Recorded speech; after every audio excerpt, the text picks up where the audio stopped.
back. We are in our second mini episode.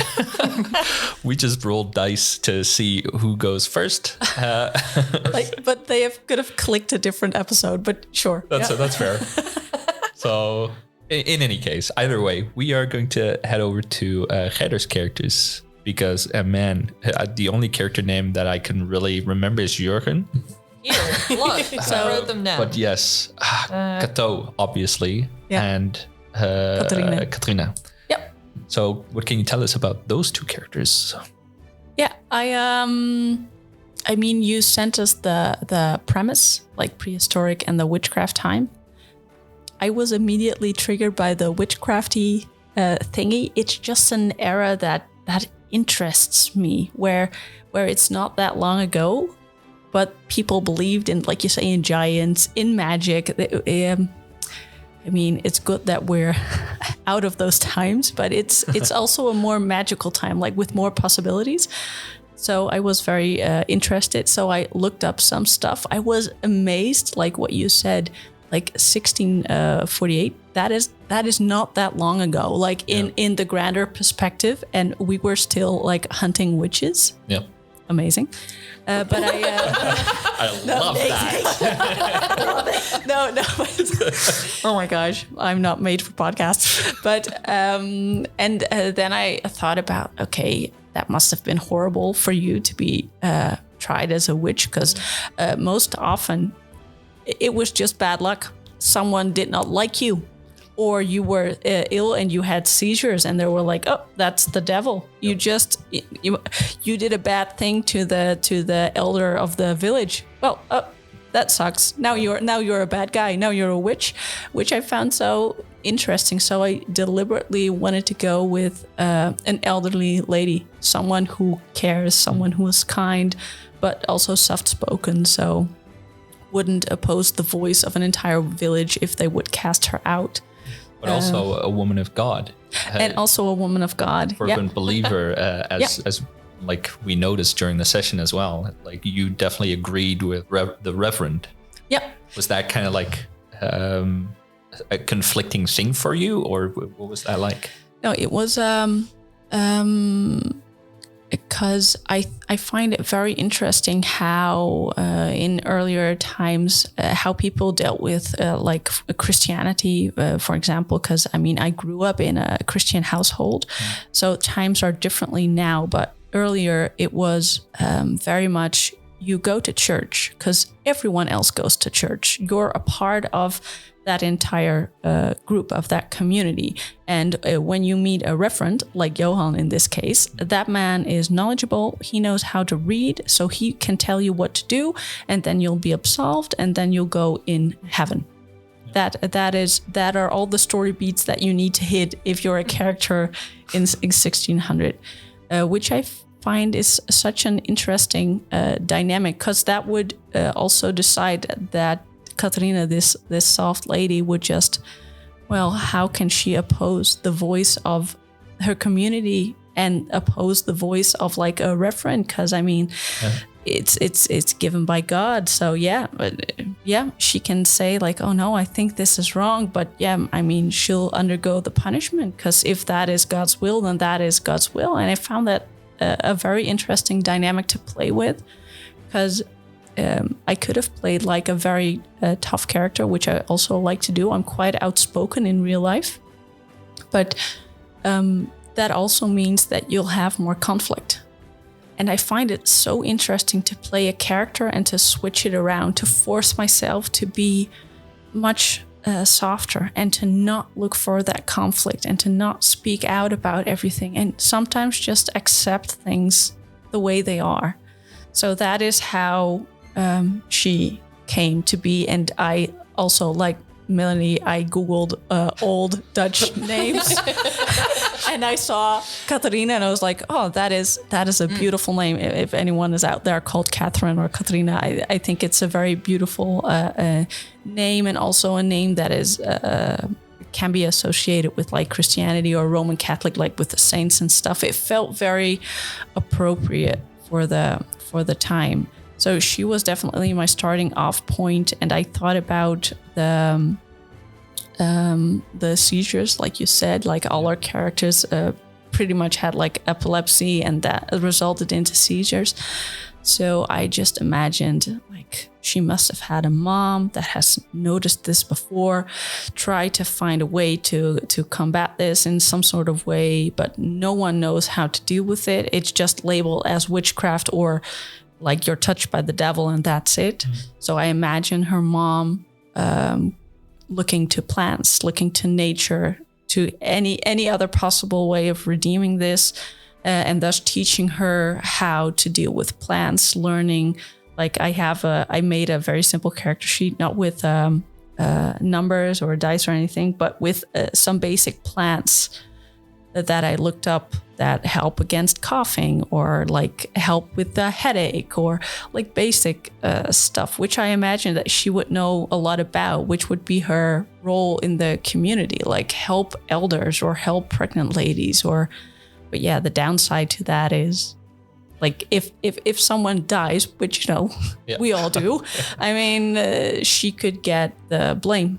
And I found that a very interesting premise to play with. So kind of like a druid, pretty much. And once I had made that decision, I knew, like, if we go to prehistoric times, I wanted to make that line clear and also pick a druid there. But where Catherine is very healing based, so knows about plants that heal, I went with Cato, which is also an old Dutch name. Went with a shaman-like character who does not heal. Yeah, I took a healing word spell just in case. But I pretty much only picked spells that were offensive or could at least like influence nature, like give that mystical vibe. So we spoke about this before. I specifically did not choose spells that would be too magical. Like things like a guiding bolt that would break the historical aspect for me.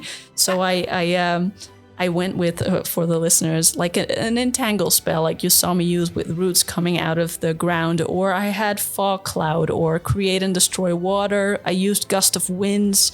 I liked your pass without trace with the cloud. I had yes. Yeah. So I did the pass without a trace. I just liked framing it in a way that you could also just say, like, oh, you got lucky with a cloud.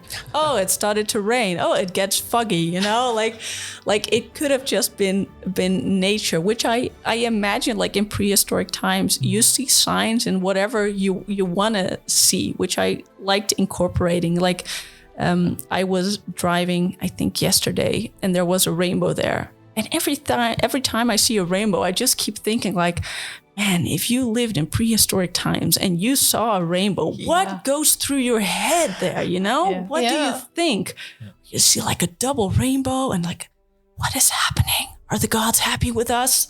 I just find that such an interesting thing to think about. So yeah, that was a long speech about how I made my characters. But yeah, I like it though. That's it. It was good. I think it was because you mentioned differences between your two characters. That were also in some way a link, right? Like one character is very druidic, and the other one also does that, but in a different way. Yeah.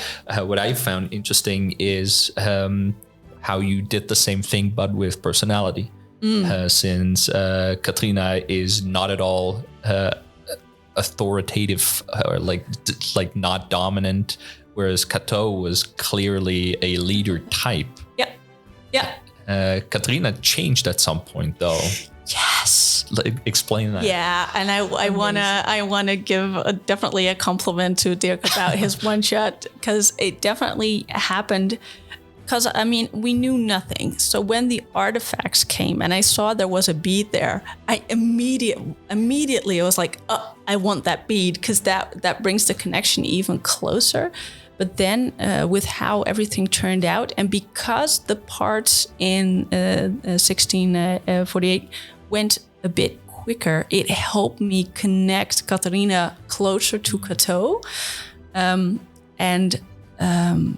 it made sense for me for her that when Katharina is in the body of Cato, that she actually learns, like it's a learning experience, what it can bring you if you're a little bit more assertive, which I really like, because the contrast was Cato got more lenient with Arwen as we went along. So we had two characters that were, one was very assertive and the other was more meek. And during the one shot, like they moved towards each other. Not that they're at the same level, not at all, but they almost like they glimpsed into each other's world just a little bit. And the one grew a bit softer and one grew a bit with a bit more empowerment, a bit more bite. Yes, just a tiny bit, because in the beginning when we started, you were a kid. I'm looking at Dominique, played a kid, and I played an elderly woman. I was like, connection right there. I can take care of the kid. This is amazing, and it works with my character, who is also very, very caring. So, but then I saw Ilse, which as a character, I was like, well, clearly my lady is a woman of faith, and this is a scientific woman who clearly does not care about faith. So I kept my distance, which was why I loved that in the last part we strolled off into the sunset together, and it didn't feel forced, because you decided to with Ilse come a bit closer to the perspective of Julie and Katharina, which I liked. And at the same time, Katharina learned to be a little bit more assertive and walk away with the two of you instead of going with the reverend like he suggested. So, yeah. I love that. Right? That gives another layer to it all, I think. Yeah, definitely. Yeah. And I also like just making up rituals. Like, I'm going to use the bones now. I'm going to burn the hair now. That's what I thought was really cool, because you have this spell in D&D called augury, right? Yeah. Where you do all of that and then you get a wheeler or woe. But what I loved about you was that you actually did these rituals and then drew your own conclusion and was like, yeah, this looks like a good day. And then but I love that, because it's really just you like reading, There is nothing there, but I'm just making but I it. love that. Yeah, that's amazing. I was thinking as DM, like, oh crap, she's casting an augury. And my mind was racing like, okay, is this wheel? Is this woe? How am I going to bring it? Never needed to do that. No. I'm really glad. I love that. No, and it also, at a certain point, I needed a way to get closer to Arwen, like personality-wise, because I didn't want to stay in this enemy territory with him. Because I liked the guy, like out of character. I was like, okay, we need to work with this. Mm-hmm. But when I took the hair and I burned it, I could frame it in a way like, oh, it burned just like our hair. It's the same, which gave me motivation to be a bit more nice to him. Yeah. So it's a way for you as a player to kind of switch your character around a little. Yes, just you're a mini DM over your own character, pretty much. I mean, aren't all players? Yeah, exactly. No. So that's it. I am really glad how everything turned out, I think. Yeah. What was your favorite scene? Well, I mean, clearly when Gruff died, that felt like a moment, because I mean, we did the other combat part before, but I mean, we were never in any true danger or trouble, like hit point wise or stuff. So, but with Gruff, when he died, I mean, it was sad, but at the same time, like out of character, I was like, oh, this will be amazing. This is a great moment. Yeah. And I loved that I immediately could decide like, oh, I'm a supportive character in this. I'm not the main character. I have to kill someone. I'm just gust of wind, boop, going to keep you here, and I'm going to give the kill away. And I loved doing the ritual of like putting the symbols on him and like marking him for death. So hardcore. But it felt very in character of my personal, I don't know what the reality is, of my personal image of prehistoric times, which are much more dire and difficult, and you learn to deal with death in a very different way than we do now. Yeah. And I was listening to it, you were like, oh, that's hardcore, and I was like, You're too kind. That Yeah, was but my response. It's like as if I would be like, okay, do you want me to tell your family anything? You know, since you're dying and stuff. Yeah. You know, that's what my impression. Like, okay, instead of doing it afterwards, it's like, okay, I'm just getting you ready already, so I don't to have to die. do it afterwards. Yeah. It's like, oh my god, that's terrifying if that would happen to yourself. I think. yeah. Yeah, I So did. great.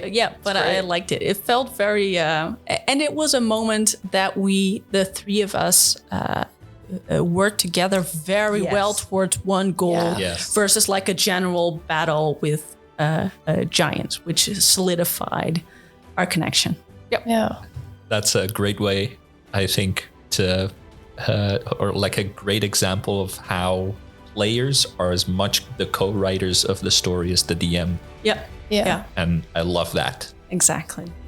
Well, seeing as we'll be going on to the next episode later, I hope all of you listening back home enjoyed. We'll see you next time.